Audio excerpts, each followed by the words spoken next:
자, 오늘 은혜 받으실 하나님의 말씀을 제가 봉독을 합니다. 말씀은 고린도전서 15장 10절 한 절의 말씀을 제가 봉독합니다. 그러나 내가 나 된 것은 하나님의 은혜로 된 것이니 내게 주신 그의 은혜가 헛되지 아니하여 내가 모든 사도보다 더 많이 수고하였으나 내가 한 것이 아니요 오직 나와 함께 하신 하나님의 은혜로다. 아멘. 우리 교회는 규모는 크지 않지만 목사님이 네 분이 계십니다. 한 명은 담임 목사고 또 한 명은 이제 성인들을 담당하는 또 전체적으로 총괄하는 목사님이고 또 한 명의 목사님은 차세대 담당입니다. 그래서 청년과 교회학교 담당하고 여기까지는 남자 목사님이에요. 나머지 한 분이 여자 목사님이신데 여자 목사님이시기 때문에 물론 권사에도 이제 담임하고 이렇게 지도하셨지만 특별히 이 목사님은 작년부터 올해까지 2년 동안 성경 맥잡기, 성경 공부를 담당해 주셨어요. 그래서 지난주에 요한계시록까지 잘 마쳤는데 너무나 감사하고요. 앞으로도 이제 우리 교회 협동 목사로 계속 있으면서 좋은 프로그램이 있으면 또 함께 하실 것이고 또 특별한 일 있을 때 또 오셔서 같이 시간도 함께 해주실 거예요. 오늘 그래서 특별히 오늘 말씀을 부탁을 드렸어요. 유미진 목사님이십니다. 여러분 나오셔서 오늘 하나님과 동행하는 삶이라는 제목으로 말씀을 전해줄 때 많은 은혜 받으시기 바랍니다. 목사님 나오시겠습니다. 여러분들 한 분 한 분 이렇게 얼굴을 뵈니까 너무 기쁘고 제가 성경 맥잡기 강의할 때 굉장히 힘차게 강의하잖아요. 근데 오늘은 이렇게 여러분들하고 함께 은혜로운 말씀 이렇게 마지막으로 또 전한다고 생각을 하니 이제 김영규 목사님은 저한테 마지막 고별 이런 말 하지 마라 그랬어요. 마지막 아니죠. 물론 이제 목사님 말씀하신 것처럼 가끔 또 좋은 서로가 우리가 주 안에서는 전부 형제 자매잖아요. 좋은 일 있으면 또 함께 나누고 굳은 일이 있을 때 또 함께 나눠서 그 슬픔이 여러분들하고 저하고 함께 나눌 수 있는 그런 시간이 될 거고 저도 여러분들 정말 제가 잊을 수 없는 더감사교회 교회고 또 여러분들 성도님들이시잖아요. 그래서 제가 정말 여러분들한테 약속드리고 싶은 것은 우리가 서로 믿음 아래서 저도 여러분들께 함께 좋은 일 있을 때마다 와서 또 한 번씩 말씀 전하고 여러분들이 모두가 다 성도님들 한 분 한 분 하나 되어서 이 더감사교회가 더 부흥되고 더 정말 좋은 교회로 건강한 교회로 성장하시길 바랍니다. 오늘 저는 고린도전서 15장 10절의 말씀을 가지고 나왔어요. 하나님과 우리가 동행하는 삶. 하나님과 우리가 동행하는 삶을 살기 위해서 저는 어떤 오늘 설교 방법을 채택했냐면 성경 안에는 여러 사람의 인물이 굉장히 많죠. 저는 3명의 인물을 꼽아서 인물 전맥적 설교라고 해서 이 3사람의 안에 있는 3사람의 어떤 것을 가지고 서로 간의 주제를 뽑아내는 거예요. 공통된 주제를 뽑아내는 거예요. 그러면 이 3사람 안에서 하나님과 이 사람들이 과연 어떻게 동행하면서 살았는지를 제가 오늘 성도님들한테 말씀을 해드리려고 합니다. 제목이 하나님과 동행하는 삶이에요. 누구나가 다 하나님과 동행하는 삶을 꿈꾸고 저도 마찬가지고 여러분도 마찬가지일 거예요.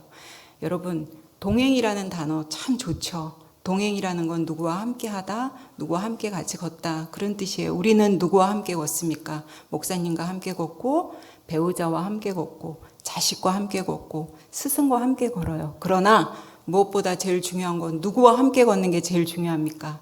주님과 함께 걷는 게 제일 중요하죠. 동행이라는 단어를 딱 생각하고 제가 예전에 한번 어느 분한테 물어봤더니 가수 최성수가 생각이 난다고 해요. 근데 이 동행이라는 말은 듣는 것만으로도 여러분 너무 좋잖아요. 사실 동행. 내가 하나님과 함께 동행한다. 너무 좋은 얘기죠. 저는 오늘 이 말씀으로 첫 번째 인물을 뽑는데요.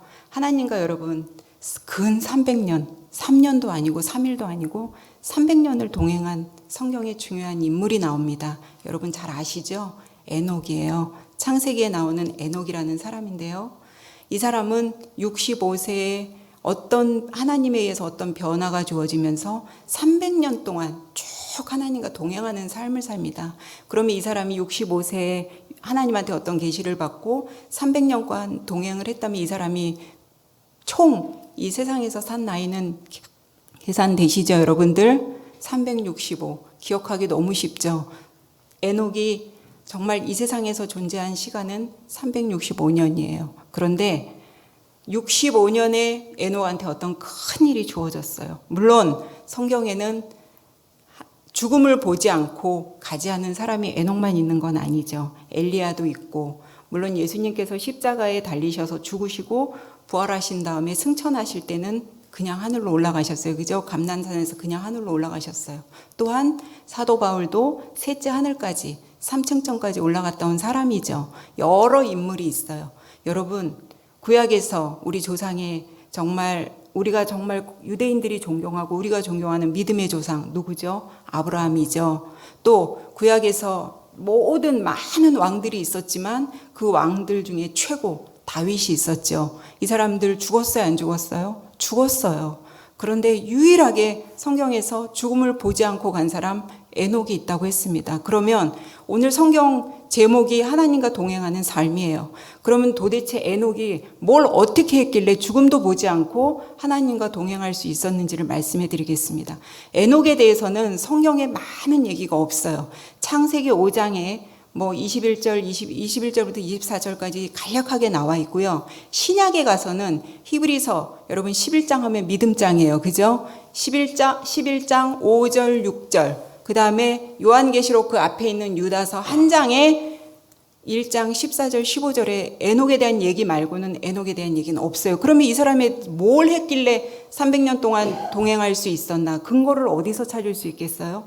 읽다가 제가 신약에 있는 히브리서, 유다서의 말씀을 가지고 여러분들에게 말씀을 드리겠지만, 우선 에녹한테 도대체 65세에 무슨 일이 있었나? 에녹이 낳은 아들이 있습니다. 누군지 아세요? 무두셀라라고 하는 아들이 있어요. 여러분들 다 아실 겁니다. 성경에서 가장 오랫동안 장수한 사람이 누구예요? 아담은 930세까지밖에 못 살았어요. 무두셀라 969세까지 살았습니다. 성경 안에서 제일 장수한 사람이에요. 여러분, 오늘은 우리 덕암사교회 성도님들은 다 명문 초등학교 나왔으니까 이제부터는 수학 들어가요. 정신 바짝 차리시고 여러분들 이렇게 제가 이제 지금 말씀드릴 거예요. 보세요. 에녹이 65세에 무두셀라를 낳았어요. 그리고 나서 에녹은 무두셀라를 낳고 그 기간부터 앞으로 300년 동안 하나님과 동행했습니다. 에녹이라는 이름의 뜻은 누군가한테 전파하다, 증언하다 이런 뜻이에요. 근데 이 사람이 아들을 탁 낳는데 무두셀라라는 아들을 낳았어요. 65세에. 무두셀라라는 이름의 뜻은요, 이 사람이 죽을 때 심판이 온대요. 무슨 아들 이름을 이렇게 져요? 어마무시하죠. 그런데 또 보세요. 이제 계산 들어가요. 무두셀라가 187세에 라멕을 낳아요. 187 숫자 기억하세요? 라멕이 182세에 노아를 낳습니다. 그러면 187과 182를 더하면 369. 머리 빨리 이제 회전되시죠? 여기 지금 한 두 분이 지금 눈빛이 흐려. 이게 무슨 말이야 도대체? 왜 아침부터 지금 몇 살 다시 한번. 에녹이 65세에 무두셀라를 낳아요. 무두셀라가 187세 라멕을 낳아요. 라멕이 182세 노아를 낳아요. 됐죠? 그런데 아까 제가 무두셀라가 제일 오랫동안 장수한 사람이라고 그랬어요. 969. 그죠? 그러면 노아가 태어날 때 무두셀라 할아버지죠? 할아버지 나이 몇 살? 369살.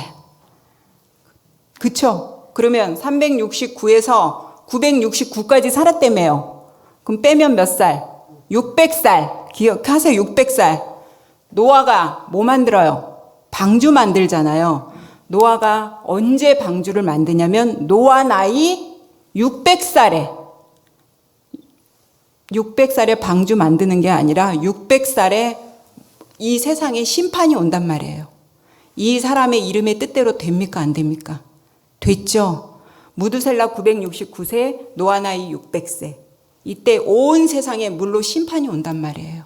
노아라는 이름의 뜻은 안위하다, 안식하다라는 뜻이에요. 노아, 이름 뜻대로 됐습니까? 안 됐습니까? 됐잖아요. 그 방주 안에 누구만 들어가요? 노아 가족만 들어가요. 하나님께서 노아 가족만 이 방주 안에다가 안식하고 안위시켜서 노아 가족만 안식하는 거예요. 이 상황이 지금 된 거예요. 그러면 도대체 이 에녹이 이런 상황에 무두셀라를 낳고 무슨 일이 있었길래 하나님께서 에녹을 기뻐하시냐. 히브리서 11장 5절 6절은 말씀합니다. 에녹은 믿음으로 죽음을 보지 않고 하나님을 기쁘시게 올라가기 전에, 하늘나라 올라가기 전에 하나님을 기쁘시게 한 다음에 올라갔다 그랬어요. 믿음 없이는 하나님을 기쁘시게 할 수 없나니. 그러면 도대체 에녹이 뭘 어떻게 기쁘게 했을까요? 에녹은요 65세까지는 남들처럼 똑같이 살았어요. 시집가고 장가가고 먹고 마시고 똑같이 살았어요. 여러분, 시집가고 장가가고 먹고 마시고 그냥 산 게 나쁘다는 얘기가 아니에요. 그것만 하고 살았다 이 말이에요. 이런 얘기 있죠, 여러분. 어느 젊은 남녀가 있는데 둘이 너무 사랑하는 거예요. 뭐 하고 싶어요? 결혼하고 싶죠. 함께 있고 싶죠. 근데 돈이 하나도 없어요. 그러다 보니까 이 사람들이 같이는 살고 싶고 결혼은 하고 싶은데 돈이 하나도 없으니까 둘이 뭐부터 시작하겠어요? 월세부터 시작하겠죠. 월세방에서 열심히 둘이 행복하게 살아요. 정말 허리띠 졸라매고 먹을 거 안 먹고 입을 거 안 입고 열심히 살아요. 이 사람들의 목표는 뭐예요? 야, 조금 월세 내는 거 너무 아깝다. 전세로 한번 올라가 보자. 열심히 전세 집 하나 얻으려고 열심히 사는 게 이 사람들의 목표일 거예요. 그죠? 전세를 얻었어요. 전세를 얻었지만 지금 시대 얘기하는 거 아니에요. 예전이에요. 전세 얻었는데 옛날 집 어때요? 집 안에 방 하나 있고 부엌 조그맣게 있고 화장실은 저기 멀리 떨어져서 여러 사람들 함께 쓰는 그런 집에서 살아요. 전세 얻은 것만도 너무 좋아요. 월세가 안 나가니까 열심히 살고 있는데 이 사람 둘 사이에 뭐가 태어나요? 아이가 태어나죠. 아이가 태어나서 전셋집에서 방 하나에서 열심히 또 허리띠 졸라매고 열심히 살아요. 그런데 아이 커 나가요? 안 커 나가요? 커 나가죠. 맨날 옆집에서는 아이 뛴다고 뭐라 하고 이 사람들의 또 목표는 뭡니까? 그래 더럽고 치사하고 정말 돈 없는 것도 서러운데 이렇게 매일 주인들한테 매일 애 뛴다고 욕먹고 전세금 올려달라고 욕먹고 내 집 하나 갖는 게 소원이에요. 그죠? 내 집 하나 가지려고 또 열심히 돈 벌고 또 허리띠 졸라매요. 그래서 정말 이번에는 화장실 하나 딸린 아파트 하나 조그만 거 하나 자기 집 자기 명의로 된 집을 하나 얻습니다. 그래서 아이와 또 행복하게 사는데 어느 날 시간이 좀 지나다 보니 두 번째 아이가 또 태어나요. 이 아이가 태어나서 정말 조그마한 아파트에 네 식구가 계속해서 살면서 이 사람들의 또 목표는 뭐냐? 야, 아침마다 화장실 전쟁인 거예요. 식구는 4명인데 화장실 하나 가지고 막 서로 들어가고 나오고 들어가고 나오고 이 사람들의 목표는 뭐예요? 화장실 2개 있는 집으로 이사 가는 게 목표죠. 열심히 또 허리띠 졸라매고 열심히 돈 벌어서 정말 화장실 2개 있는 집으로 이사를 했습니다. 그런데 화장실 2개 있는 집으로 이사를 딱 하고 나서 뒤를 돌아보니 내 나이 벌써 70세. 이 사람이 느낀 건 뭐냐? 야, 한평생 내가 고작 화장실 2개 있는 집으로 이사하려고 이 난리 쳤구나. 이것밖에 안 되는 거예요. 그죠? 이 지금 에녹이 65세까지 살았던 건 화장실 2개 있는 집을 위해서 에녹도 살았다 이 말이에요. 그런데 하나님께서 무두셀라를 탁 세상에 나오게 한 다음에 무두셀라의 이름을 딱 그렇게 주신 거예요. 얘가 죽을 때 이 세상에 심판이 와. 에녹이 하나님을 기쁘시게 한 게 뭔지 아세요? 300년과 여러분 하나님과 동행했다는 게 무슨 뜻이냐면 저는 어렸을 때 그러니까 우리가 한번 이렇게 귀로 듣는 것보다 눈으로 보는 게 굉장히 강해요. 왜 그러냐면 제가 어렸을 때 애니메이션을 봤는데 에녹이 하나님하고 동행하는 게 저는 어렸을 때 그렇게 알았어요. 무슨 구름을 타고 300년 동안 이 땅에서 산 게 아니라 하나님하고 같이 구름 타고 이렇게 돌아다니는 제가 그런 애니메이션을 봐가지고 에녹이 300년간 하나님과 동행했다는 얘기는 저 얘기구나. 이 세상에서 발을 딛고 산 게 아니고 하나님과 구름 타고 돌아다니는 걸 얘기하는 거 저는 그렇게 알았어요. 그게 아니라 에녹이 뭘 했냐? 사람들한테 외치기 시작하는 거죠. 여러분, 그렇게 살면 안 돼요. 여러분, 죄 짓고 살면 안 돼요. 여러분, 회개하세요. 하나님 심판 옵니다. 라고 계속해서 300년 동안 대오각성하고 그 말을 외치고 다녔다 이 말이에요, 여러분. 하나님이 왜 이 사람을 이쁘게 봐? 뭐 때문에 이 사람을 이쁘게 보고 이 사람 때문에 왜 하나님이 기뻤냐면 하나님의 말씀이 이 사람 귀에는 진짜 믿어진 거예요. 여러분, 우리 하나님의 말씀이 우리한테 믿어지면 우리 고민할 것도 없어요. 그죠? 하나님이 나와 함께 동행하고 나와 함께 갖는다면 우리는 더 이상 어떤 불평, 불만 할 것도 없어요. 그냥 하나님 믿고 하나님한테 제가 다 의지하고 내려놓으면 되는 거예요. 에녹이 그걸 했다 이 말입니다. 여러분, 성경을 조금 보신 분들은 제가 지금 에녹, 라멕 이 얘기 이 얘기 하니까 여러분들도 헷갈리실 수 있으니까 제가 말씀드리는 거예요. 창세기 5장 바로 앞에 4장에 가인의 자식들의 이름이 똑같은 에녹, 라멕 똑같은 이름이 있어요, 여러분. 그 사람들 아니에요. 이걸 또 얘기해 드리면 이상하다. 우리 목사님이 아까는 뭐 계산을 이렇게 해주셨는데 가인 쪽에 있는 사람들하고 계산해 보면 그게 아니고 여기서 말하는 라멕, 에녹은 가인 계열이 아니에요. 여러분, 4장에 있는 족보를 보면요. 우리 창세기 족보는 정말 보면 볼수록 우리는 그 사람들하고 우리가 아무 상관이 없으니까 족보, 톨레도시라고 하거든요. 히브리어로. 그게 우리는 별로 이 마을에 우리 가슴에 와닿지가 않아요. 이게 나하고 상관없는 거라고 생각하지만 오늘 가셔서 족보를 한번 자세히 한번 들여다보세요. 이 창세기 저자가 누구예요? 모세죠. 이 저자가 기묘하게 이 창세기를 쓴 거 아세요? 여러분들이 그냥 지금까지는 아마 흘려보셨을 겁니다. 창세기 저자, 처음에 아담과 하와가 누구나요? 가인과 아벨 낳죠. 근데 가인이 아벨 죽이잖아요. 그죠? 아벨 죽여요. 이 가인이 난 사람들의 이름에도 에녹, 라멕이 있어요. 라멕이라는 사람은 그 못된 사람이에요. 가인을 위해서는 벌이 700일인데 라멕은 사람을 자기가 어디서 죽이고 왔는데 사람들이 나 해하면 나한테는 벌이 70, 나를 해하는 사람한테는 77, 그게 라멕인데 그거는 가인 쪽이란 말이에요. 그러니까 이 성경의 족보가 아담과 하와가 있죠. 가인과 아벨을 낳았어요. 근데 가인이 아벨을 죽였잖아요. 성경의 족보가 어떻게 5장에 와서 아담의 계보가 어떻게 흘러가는지 아세요? 가인이라는 사람의 이름은 아예 없어요. 가인 계열, 셋 계열이 나오는데 가인은 아예 빼버렸다 이 말이에요. 아벨이 죽으니까 아담과 하와 사이에서 다시 하나님이 자식을 주시는데 130세에 주시는데 그 자식 이름이 누구냐면 셋이에요. 셋. 3명이란 뜻이 아니라 이름이 셋이에요. 이제 이 셋 계열로 가는 거예요. 이 제가 지금 말씀드린 에녹, 무드셀라, 라멕, 노아 이건 다 이 셋 계열이랑 가인은 아예 없어요. 톨레도 족보 제가 여러분들한테 맥잡기 하면서 설명 한번 해드렸어요. 족보의 맨 마지막에 나와 있는 사람 이름이 그 다음 장을 내가 말하겠다 이거예요. 5장 맨 끝에 나와 있는 이름이 노아예요. 그래서 6장부터는 노아에 대한 얘기가 나오는 거예요. 그렇게 보면 족보 재미없지 않아요. 한번 오늘 가셔서 족보를 한번 여러분들이 다시 한번 들여다보세요. 굉장히 재미있어요. 그러면 첫 번째 제가 하나님과 동행하는 삶 여러분들한테 드릴 수 있는 말씀이 있겠죠. 첫째, 어떻게 해야 된다? 하나님을 기쁘시게 해드려야 된다. 첫째가 에녹을 통해서 우리가 볼 수 있는 거. 하나님을 기쁘시게 해드려야 된다. 기쁘시게 해드리게 하는 거는 누군가 하나님의 말씀에서 벗어나고 하나님의 말씀 행동에서 벗어나는 사람들에게 그러지 마시오. 회개하시오. 죄 짓는 사람.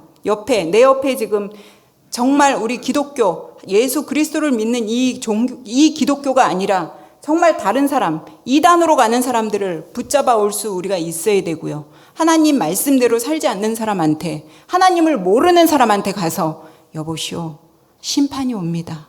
믿으세요.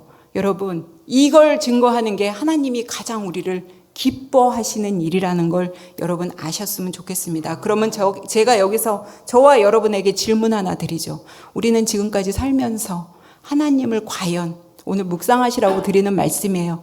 과연 저와 여러분이 하나님을 과연 지금까지 이 날까지 살아오는 동안 과연 우리는 하나님을 기쁘시게 한 일이 있을까? 한번 생각을 해보세요.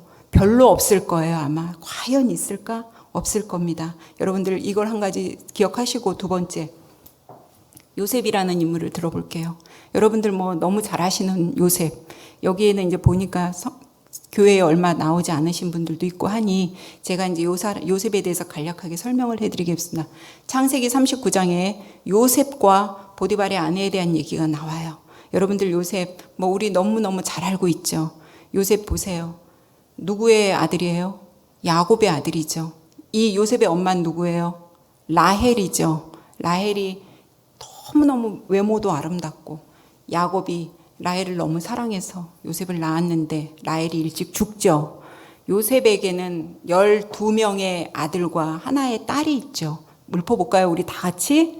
루벤, 시몬, 레위, 유다, 단, 납달리, 갓, 아셀.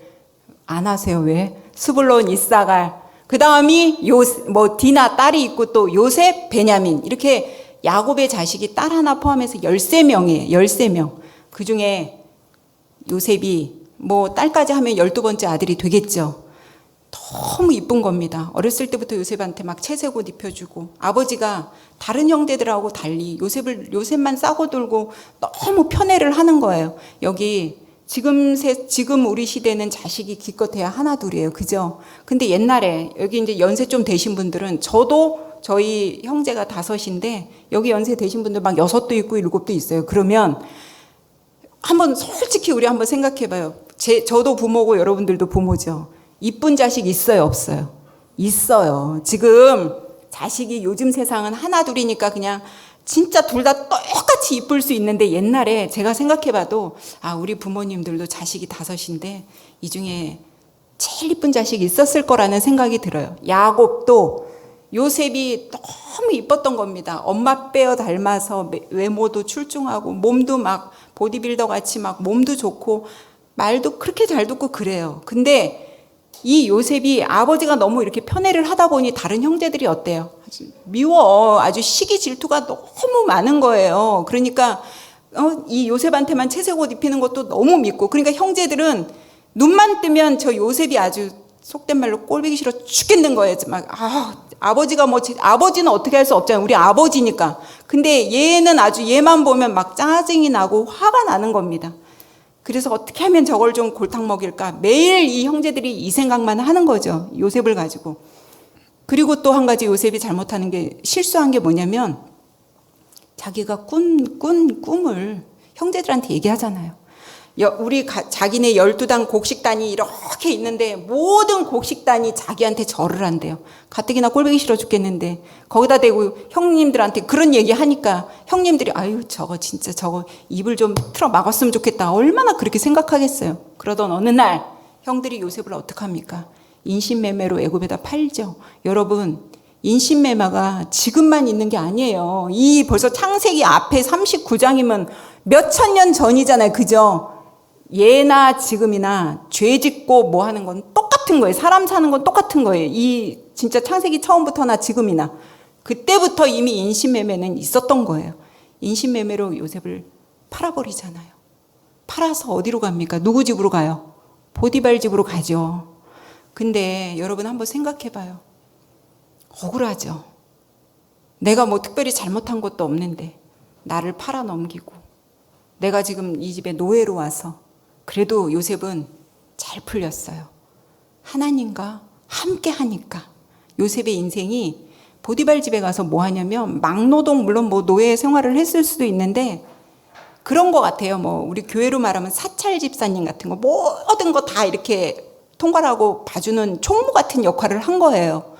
그런데 요셉이 거기서 그래도 마음 잡고 열심히 좀 해보려고 하는데 무슨 일이 발생합니까? 39장에 보디발의 아내가 요셉을 유혹하죠.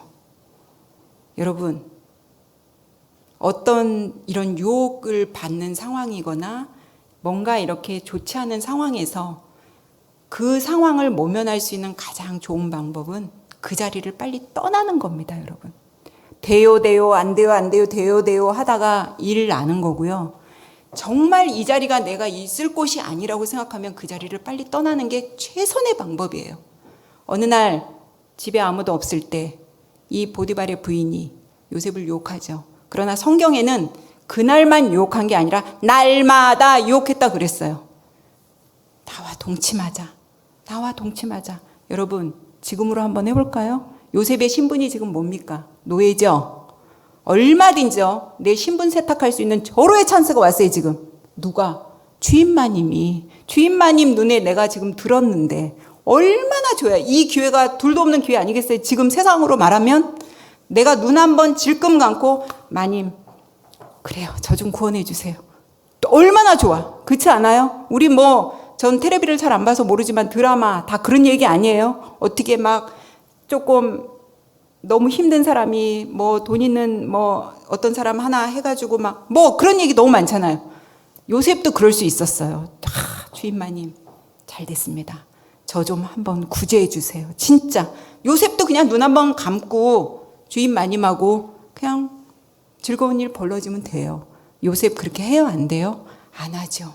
요셉이 뭐라고 합니까? 주인마님이 계속 옷을 잡으면서 요셉 나와 동침해. 나와 사겨. 할 때 요셉이 뭐라 합니까? 마님 안 됩니다. 주인 어른이 저한테 이 집안에 있는 모든 것을 다 저한테 허락하셨지만 저에게 금한 것 딱 하나는 당신입니다. 제가 어떻게 주인마님의 그런 명을 거역하고 제가 어떻게 하나님을 거역하고 득제하리요? 못합니다 하고 딱 그 자리를 박차고 나가죠. 그러다 보니 요셉의 옷이 다 벗겨졌어요. 요셉은 나갔는데 무슨 일 났어요? 안 났어요? 여러분? 안 났죠?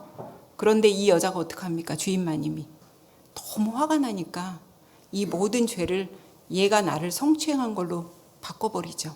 제가 우리 성경 맥잡기 하는 그런 내용을 제가 책으로 원고를 썼잖아요. 이제 책이 한 1월 초나 이렇게 나올 건데 이 책 쓰기 전에 제가 또 하나 원고 쓴 게 있어요. 김용규 목사님한테도 제가 한 편을 보여드렸는데 제가 거기에다 이 요셉하고 보디발 부인의 아내에 대한 그거는 이제 성경 속 남녀 그 차이를 제가 이제 쓴 원고가 있어요. 근데 그 안의 내용에서는 제가 이 보디발에 우리는 다 지금 보디발 부인 욕하잖아요. 그죠? 이 여자가 요셉을 욕해갖고 요셉을 이렇게 힘들게 했다고 우리가 다 이 여자를 욕하지만 저는 이제 그 내용에서는 이 여자의 입장을 한번 생각을 해봤어요. 이 여자가 자기 남편이 나란 일을 하느라고 지금 너무 바쁘게 돌아다니는 거잖아요. 이 여자의 마음이 얼마나 헛헛했으면 자기 집에 있는 노예한테 저렇게 마음을 빼앗겼을까? 전 이제 그런 내용을 좀 재밌게 쓴 그런 원고가 이제 생각이 제가 옛날에 김은규 목사님한테 이제 그걸 보여드린 적이 있어요. 한 편을 이제 한번 보셔라. 그런 것처럼 이 여자의 마음도 헛헛함이 있으니까 노예에게 그랬겠죠. 요셉은 그 자리를 박차고 나갑니다. 그리고 어디로 가요? 감옥으로 가죠. 억울하죠.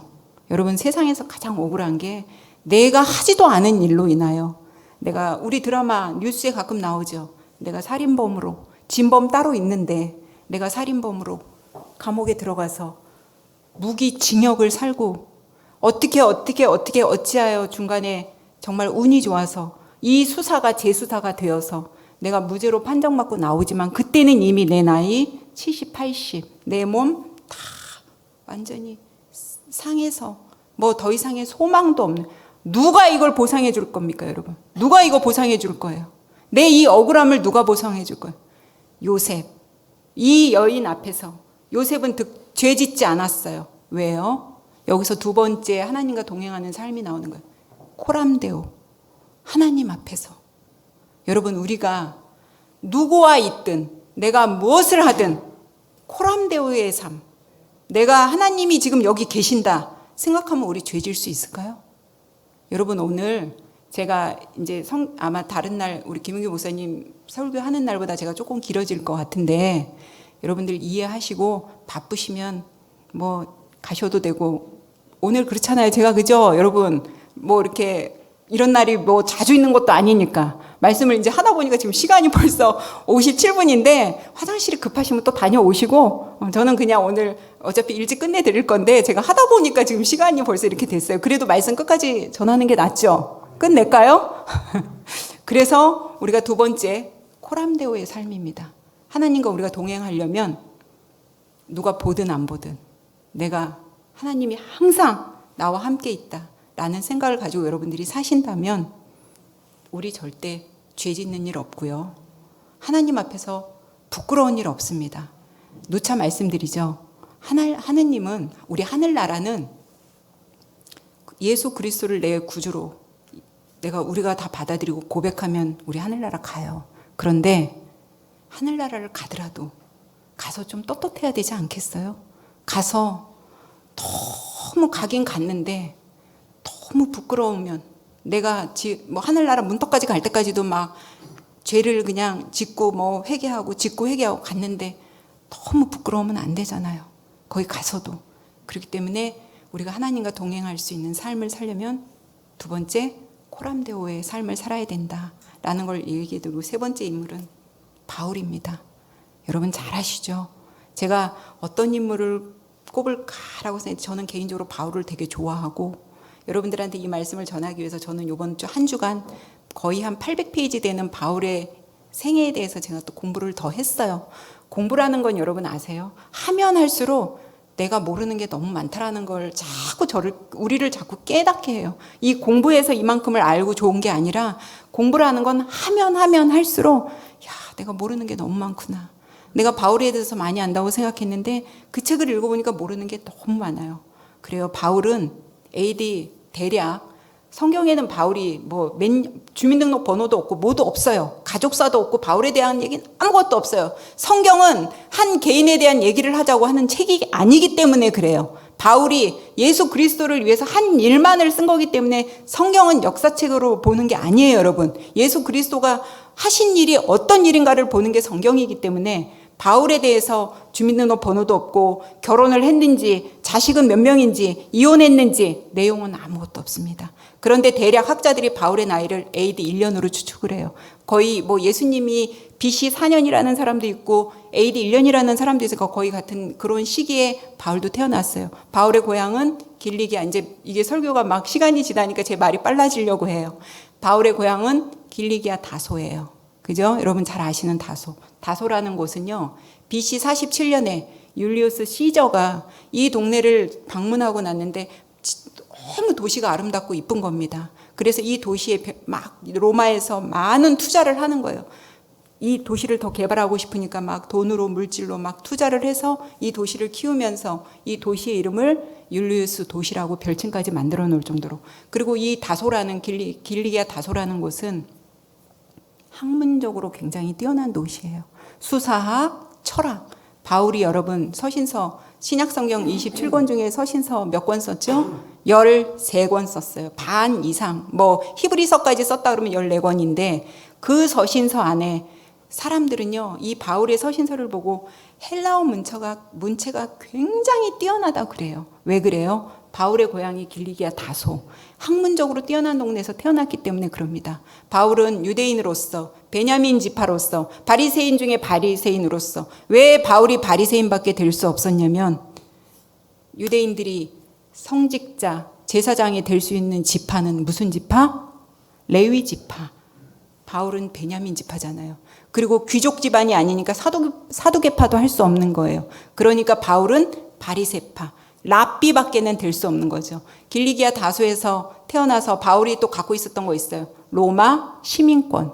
물론 이 당시에 로마 시민권을 취득할 수 있는 건 뭐 아버지가 로마 시민권자가 있으면 자식한테는 자동으로 승계가 되는 거고 천부장처럼 많은 돈을 주고 사는 경우도 있고 아니면 로마의 어떤 혁혁한 공을 세우는 거예요. 도로를 깔아준다든지 로마의 어떤 큰 공을 세운다든지 이러면 로마 시민권이 주어집니다.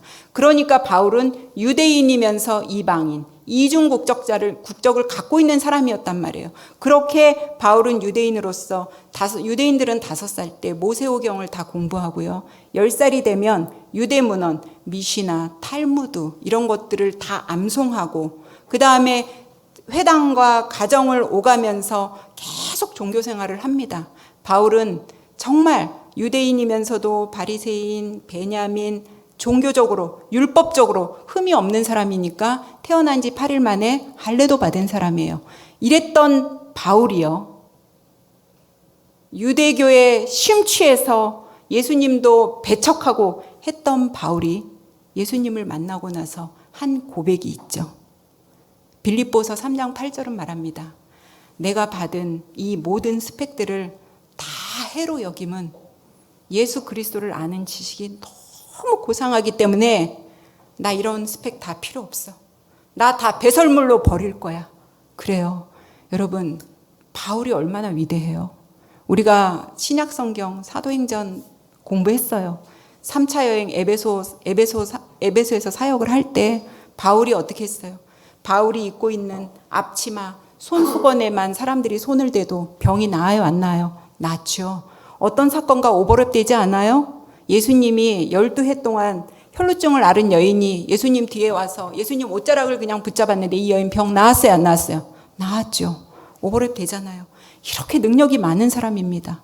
바울이 선교여행 하다가 감옥에 갇히고 돌에 맞고 이런 일 바울 혼자 할 수 있었을까요? 아니요. 하나님이 동행했기 때문에 가능한 거예요. 함께 해야 이런 일을 할 수 있어요, 여러분. 세상에 감옥에서 바울이 한 고백 한번 보실래요? 골로새서 4장 3절은 이렇게 말하죠. 감옥에 지금 갇혔어요, 여러분. 그러면 저와 여러분이 감옥에 갇혔다면 우리는 사람들한테 뭘 중보해달라고 합니까? 저기요, 집사님, 목사님, 저 안전하게 살아서 나갈 수 있도록 저 기도해 주세요. 저 건강하게 나갈 수 있도록 우리 그거 기도하지 않아요? 골로새서 4장 3절 바울은 그런 기도 안 해요. 여러분들 우리를 위해서 기도해 주세요. 뭘 기도해 달라고 하냐면 하나님께서 전도하라고 지금 바울 자기 감옥에 있어요. 전도하라고 우리를 이곳에 보냈어요. 그리스도의 비밀을 이 사람들한테 알게 하게끔 여러분 기도해 주세요. 쉽지 않아요. 감옥에서 오늘 죽을지 내일 죽을지 사형 언도가 내려올지 어떻게 알아요? 그죠? 그런데 바울은 과감하게 그런 기도를 합니다, 여러분. 가능하지 않죠. 우리가 생각할 땐 가능하지 않잖아요. 그런데 바울은 왜 가능하냐면 그것이 자기가 모든 것을 다 주님을 알고 나서부터 다 버렸기 때문이에요.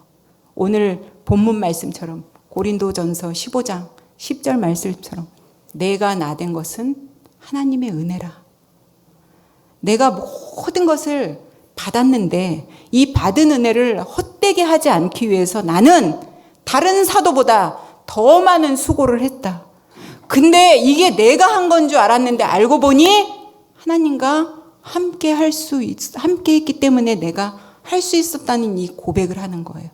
답이 나왔죠. 첫째, 우리가 하나님과 동행할 수 있는 삶. 첫째, 하나님을 기쁘시게 하는 거.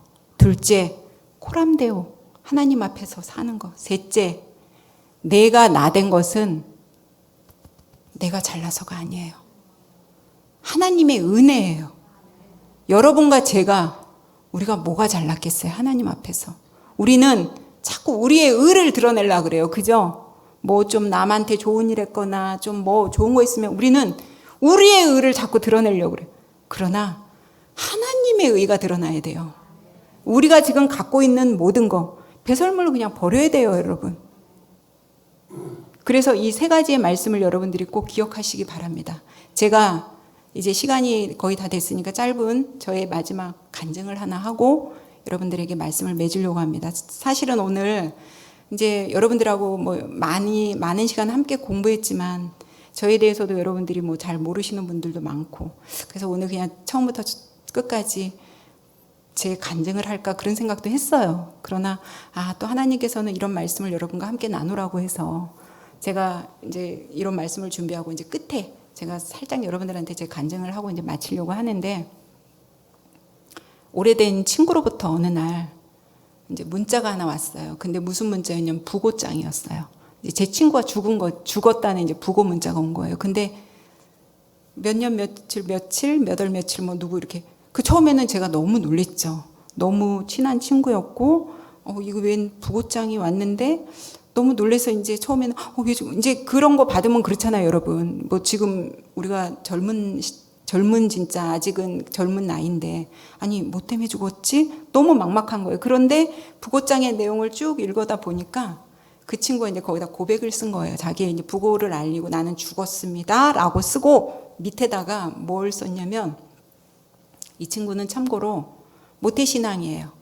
아버지께서는 장로님, 어머니께서는 막 여전도의 뭐 권사의 전국 뭐 하는 권사님 막 그래요. 그런 집안의 모태 신앙으로 이제 태어났는데 신앙생활 굉장히 잘하고 굉장히 열심히 하고 그랬어요. 저희가 볼 때는. 그래서 어렸을 때부터 부모님이 저렇게 장로님이고 권사님이고 막 이러니까 저렇게 신앙생활 잘하나 보다. 굉장히 잘했어요. 뭐 교회 한번 빠지는 일도 없고 그 젊은 나이에도 어린 나이에도 막 새벽기도도 나가고 그 친구는 그랬단 말이에요. 그래서 우리는 모든 친구들이 부러워했단 말이에요. 그래서 정말 잘하고 있는 줄 알았어요. 그런데 그 친구가 거기에 쓴 고백은 부모님에게 모태신앙으로 태어나 이렇게 신앙생활을 함에도 불구하고 자기는 거짓 믿음이었다는 거예요. 교회 예배당을 매일 오갔지만 어떤 믿음으로 예수님이 내 마음에 계셔서 간 게 아니라 나는 그냥 이 예배당을 우리 부모님에 의해서 가야만 했기에 주변 사람의 눈치를 보고 안 가면 안 되었기에 나는 예배당을 갔고 교회를 다니고 크리스천으로 살고 있음에도 불구하고 여전히 세상과 타협하고 죄 짓고 술 먹고 뭐 하고 그러나 사람들 앞에서는 교회 와서는 상당히 거룩한 장로님의 딸, 권사님의 딸로 살았다는 거예요. 그런데 어느 날 자기의 삶을 뒤돌아보니까 나이 중반이 돼서 40대에 이제 그런 일이 있었는데 나이 중반이 돼서 이 일을 딱 돌아보니 예수님이 내 마음에 없는 것이 너무 부끄럽더랍니다. 그런 와중에 어느 목사님의 설교를 들었는데 그 목사님이 그 자기가 십자가에 자기도 자기의 자아를 못 박아 죽고 내가 이 죽은 것을 새로 태어났다는 것을 사람들한테 알리기 위해서 친구들한테 이렇게 부고장을 보냈다는 그 간증 설교를 이 친구가 들은 거예요. 그래서 이 친구가 그 설교를 듣고 나서 와, 그래. 나도 지금까지 헛살았구나. 예수님 없는 이 삶이 헛살은 거예요. 그래서 나도 저 목사님처럼 나도 십자가에 못 박고 다시 지금의 모든 생활을 다 버리고 새로 태어나야겠다고 생각한 거예요. 그래서 그 부고장을 정말 친구들한테 다 보냈어요. 주변 사람들한테 다 보냈어요. 맨 위에 있는 글만 딱 봤을 땐 진짜 죽은 줄 알았어요. 우리도. 여러분, 설교 한 편 잘 들으면 인생 바뀌어요. 강의 같은 거 하나 잘 들으면 인생 바뀌어요, 여러분. 정말이에요. 저도 그런 케이스예요. 정말 저도 설교 한 편 잘 듣고 어느 목사님의 설교 한 편 잘 듣고 저도 인생 바뀐 사람이거든요. 제가 그날 제 친구의 부고장 그 내용을 보면서 저도 그때가 이제 40대 초반이죠. 그때 신학대학원 다니지도 않을 때였어요. 그때 그걸 보고 저도 깨달았죠. 저를 돌아봤죠. 나는 과연 얘와 다른 게 뭔가? 얘랑 내가 뭐가 다른가? 물론 저는 용기가 없어서 친구들에게 주변 사람에게 부고장을 보내진 않았어요. 그러나 금식하고 일주일 동안 금식하고 기도하면서 저도 저의 자아를 십자가에 못 박고 부고장은 보내지 않았지만 그래도 저도 거듭나서 다시 태어났어요. 그러면서 제가 마지막 기도 때 하나님께 받은 응답이 성경을 더 열심히 공부해서 가르쳐라. 공부는요, 여러분, 나 잘나려고 하는 거 아니에요. 우리가 공부를 하는 목적, 이유는 내가 배운 것을 모르는 사람한테 가르쳐주기 위해서 공부는 하는 거예요. 그런데 제가 예전 제 모교회에서 단기 선교를 갔을 때, 태국으로 단기 선교를 갔을 때 이 일이 있기 훨씬 전이죠. 그런 이제 부고장 일이 있기 전에 태국에 갔을 때 어느 선교사님, 그 태국에 있는 선교사님이 저한테 머리에 안수를 하시면서 태국말로 그러셨어요. 전도 그때는 안수 집사니까 집사님, 앞으로 성경을 깊이 좀 보세요. 그걸 태국말로 하셨대는데 저는 태국말도 못 알아들었고 그 말이 뭔지 몰라서 그 다음날 제가 물어봤어요. 저한테 안수하신 게 뭡니까? 물어봤더니 성경 말씀을 깊이 배우라고. 근데 우리가 그렇잖아요, 여러분. 누군가 그런 말을 해주면 받아들이는 게 쉽지 않아요. 저도 그분이 저한테 그런 말을 했는데도 그때 당시에 저는 아니 내가 성경을 안 보는 것도 아닌데 뭘 깊이 봐. 저는 새까맣게 잊어먹고 있었습니다. 그런데 그날 친구의 부고장 사건으로 인해서 제가 하나님, 제가 무엇을 그러면 할까요? 제가 앞으로 하나님 사명에 뭘 감당하면서 살을까요? 했는데 하나님께서 주신 희미한 음성이 성경 말씀을 공부해라. 그러면서 태국 선교사님이 저한테 주셨던 그 말씀이 오버랩이 되는 겁니다. 그래서 제가 그때부터 공부하고 해서 여러분들과 함께 성경 공부 같이 강의할 수 있었고 제가 이 자리에 설 수 있었습니다. 여러분, 하늘나라는 어떤 직분으로, 학력으로, 돈으로, 명예로, 권력으로 가는 게 아니에요. 하늘나라는 오직 믿음으로만 가는 거예요.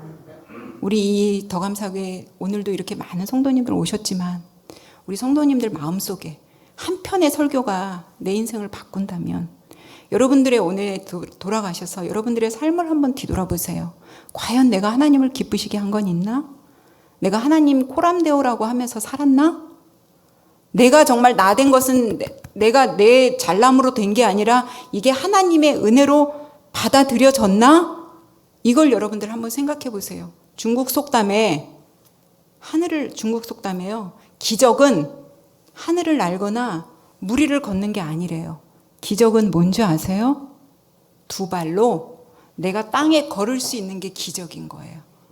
여러분 우리 주변 한번 보세요. 걷고 싶어도 몸이 불편해서 걷지 못하는 사람이 어마어마하게 많아요. 그죠? 우리 정말 사지육신 멀쩡해갖고 이 자리에 예배당에 들어와 앉아 예배 드릴 수 있는 건 하나님의 은혜입니다. 절대로 여러분 나의 의를 드러내지 마시고 전적으로 하나님의 의만 드러내는 우리 모두가 되기를 바랍니다.